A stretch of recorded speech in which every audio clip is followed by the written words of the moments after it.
आपको पता है डिम्पी की शादी होने वाली है? नहीं पता? टिट्टू से नहीं होने वाली है? इसके लिए नहीं पता क्योंकि उसकी शादी पता है कौन करवा रहा है? अरे यकीन ही नहीं कर पाओगे आप। वनराज शाह डिम्पी की शादी करवा रहे हैं, वो भी अपने बॉस के बेटे के साथ। लिटरली आज ऐसा लगेगा आपको, और ऐसा ही है। और हमारी मालती देवी ने बोला अनुपमा वहां गई तो है, पर आज अनुपमा की ऐसी बेइज्जती होनी चाहिए, ऐसी बेइज्जती होनी चाहिए कि दोबारा वो शाह हाउस को देखे तो क्या मुंह घुमा ले उसको देख के। और एपिसोड के एंड में पता है क्या होगा? वही होगा, वहां किंजल रोक भी नहीं पाएगी क्योंकि शाह हाउस में तमाशा होगा और अनुपमा बिना परी से मिले, बिना केक काटे, बिना जन्मदिन मनाए वहां से निकल जाएगी क्योंकि वनराज बोलेगा ही कुछ ऐसा कि अनुपमा के पैरों तले जमीन खिसकने वाली है। करवा लो और बेइज्जती अनुपमा जी अपनी। हाय, आज के एपिसोड में तैयारियां होगी गिफ्ट को लेके, जहां पे छोटी बोलेगी इसके लिए मेरे लिए क्या कुछ नहीं लाए। बोला आप तो इस घर में रहते हो, अनुज ने समझाया, हर 30 त्योहार आपको गिफ्ट मिलते रहते हैं, परी साल में एक बार आती है, बहुत टाइम के बाद आई है, इसके लिए मम्मी ने सारे 30 त्योहार का गिफ्ट दे दिए।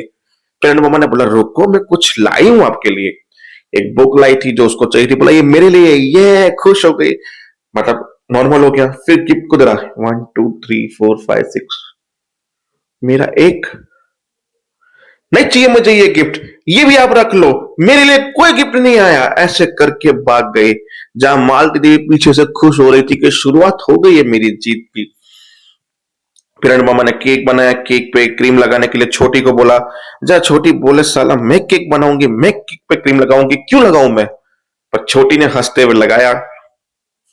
वहां फिर अनुपमा भाषण देने लगी कि मेरी परी, मेरी ये, मेरा खून, वनराज कौन होता है बोलने वाला, उसे रोकने वाला, खून के रिश्ते को टोकने वाला, वगैरह वगैरह बोला। पर इतना सब होने के बाद वो लोग करोगे? क्योंकि किंजल आने वाली थी फिर नहीं आई क्योंकि उसके पापा की तबीयत को डिस्चार्ज मिलने वाला था, खराब हो गई, जो हॉस्पिटल डिस्चार्ज मिलने वाला था, तो मतलब वो नागिन भी नहीं आने वाली है, राखी दवे। तो फाइनली वो नहीं आई, तो मम्मी ने सोचा दूसरे दिन बर्थडे है तो मैं उसके बर्थडे के दिन ये सारे गिफ्ट देके उसको तैयारी कर दूंगी। तो अनुपमा केक बनाने में लग गई। उसके बाद शाह हाउस चलते हैं। शाह हाउस में सारे लोग बर्थडे की तैयारी करें, पर उससे पहले अलविदा बोल देते हैं किसी को। डिट्टू गाना गा रहा था, छल्ली कर दे सीना मेरे पे दर्द भरा गाना।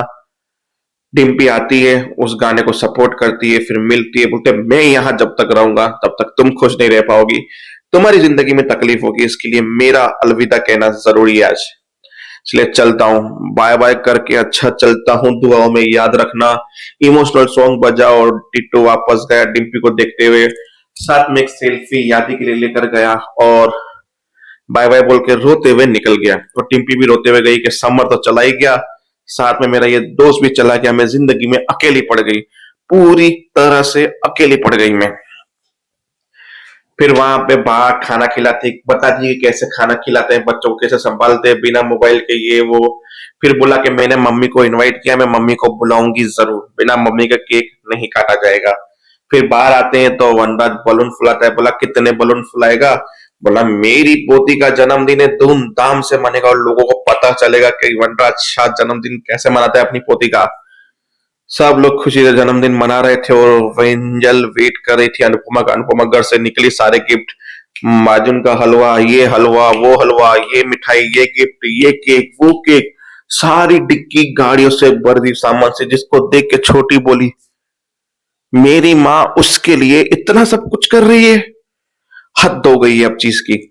फिर अनुपमा को याद आया वनराज की बातें, तो गाड़ी रुक गई। फिर अनुज का फोन आया, बोला क्यों गाड़ी रोकी हुई है, बात कर रही हो, मतलब तुम्हें वो याद आ रहा है? मेरा तो मन करा तुम वापस आ जाओ जिस रास्ते से, पर तुम्हें सही लग रहा है कि वहां जाना चाहिए तो तुम जा सकती हो, पर मेरा मन है कि तुम ना जाओ क्योंकि तुम्हारा मन नहीं गवा कर रहा।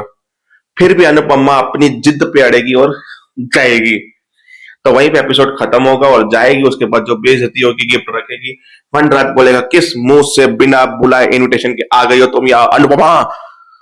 किंजल ने बोला मैंने बुलाया था, तुम्हारी माँ सास जो भी मानती हो उसको बोल दो इसी वक्त इस घर से निकल जाए, वरना मुझसे बुरा यहाँ कोई नहीं होगा। परी का बर्थडे खराब करना चाहती हो किंजल तो बोल दो। फिर बिना कुछ बोले अनुपमा मुंह घुमा के चली जाती है और पीछे बर्थडे हैप्पी बर्थडे बोल के लोग केक काटते हैं। क्या इज्जत रह गई अनुपमा की। लो, तो मिलते हैं नेक्स्ट वीडियो में।